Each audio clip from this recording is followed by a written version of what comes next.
Well, I'm going to tell you a quick secret. First thing is, you got to change your perspective. Number one thing to change your experience is to change your perspective. Remember, your perspective is based on what you've been conditioned. If you were born in a specific area of the world, you're influenced by the religion you were born into. If your parents were a political party, you were influenced by their influence, your parents. So all of your perspective was it chosen. If you change your perspective, what you will experience will be different. Here's a simple example. I was in the corporate world for 32 years. 27 of it, I was in financial planning and analysis. I was the director of financial planning and analysis for a $2 billion company. And I got to dread putting together our annual budget, our annual plan. It was always so tedious because no one wanted to do it and you had to get everyone else involved. And so I'm sitting here, it's at that time where I need to put together a budget for the Agape Spiritual Center. And I've been fighting it. And yesterday I made a decision. I'm changing. And all of a sudden, 2/3 got done. Today, and I only spent an hour. Today, I'll spend a little bit more time to get it done. I didn't fight it. I accepted it as this is a part of my life. As a part of my life, and I've chosen to have the Agape Spiritual Center, and I'm the one that does the budget. And then I present it to the board. Well, I have to give them an honest, transparent budget because that's how I function. I've always functioned that way. And so I changed my perspective, and it was a different experience. Another example is about a month ago, we lost our sweet Bailey. She was our yellow lab of 12 years. But prior to losing her for the last 3 years, Bailey was diabetic. We don't know why, but she's diabetic. We had to give her insulin. And not only was she diabetic, but a month later, she was blind. So you could say, well, that's a tragedy. I looked at it as this. I changed my perspective. I chose her. I chose to have her in my life as the family pet. And so all the extra work I had to do, I did it with gratitude. I did it with appreciation.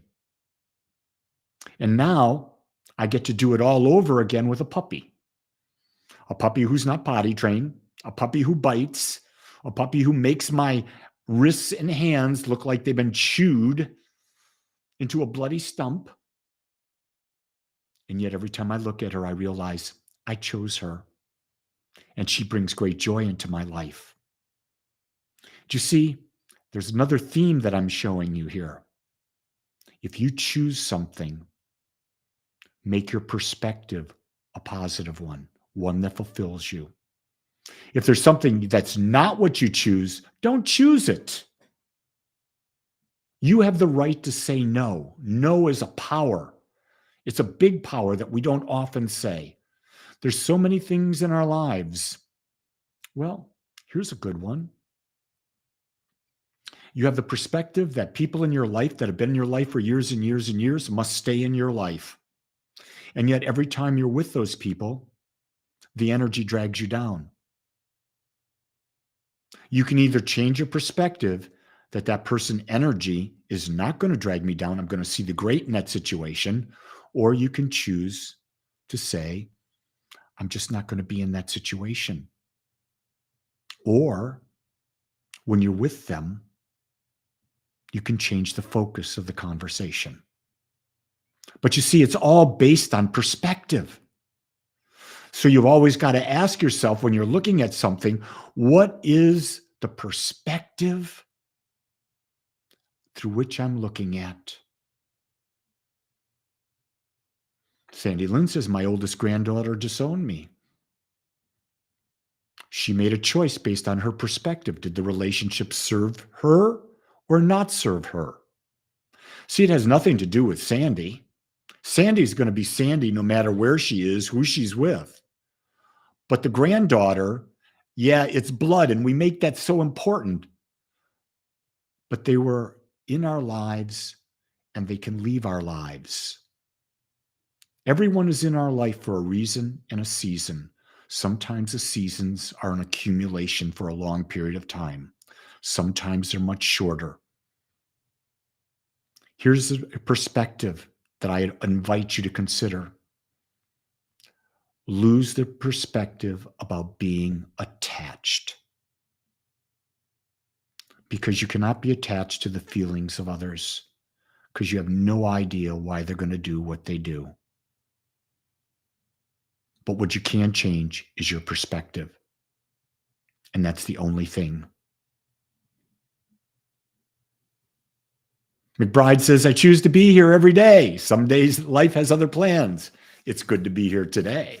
It's always a good day to share ideas. Again, I tell you this, I don't know that I'm right or wrong. I just know I'm giving you my perspective based on what I've lived, how I've lived, and that. Sandy said it hurts. Well, there was a time in my life when one of my sons said, I don't ever want to see you, Dad. Called me every name in the book. But you know what? I remained my authentic self. And we had a healing. I will never, ever, ever sacrifice my authenticity. But before you can't sacrifice your authenticity, you got to know who you are. You got to know what you truly value, what's most important in your life.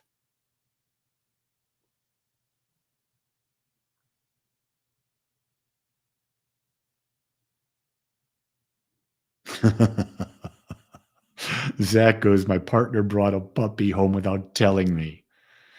I can't say I'm happy because we've already got 6 animals in the house. Well, Zach, what I would tell you is you need to have an agreement with your partner. The agreement is, if you're going to bring a pet into the house, we have to discuss it first. If there was no agreement about that, she just did what made her feel good. And that's what people do. I know I have agreements with Jean. Before we got this puppy, we talked about it because we have an agreement. Anytime we make a major purchase that's life-changing, we have to ask the other person. And a puppy is life-changing because, man, they consume your life. I know my life's consumed. So whatever you're doing today, see if you can look at it differently. See if you can see how it's going to serve you, expand you, grow you, be a greater opportunity for love. And if not, then you have to ask the question, should I have it in my life at all? It's always your choice, and it's always your perspective. Go out there today and be the best authentic you can be. With love and aloha.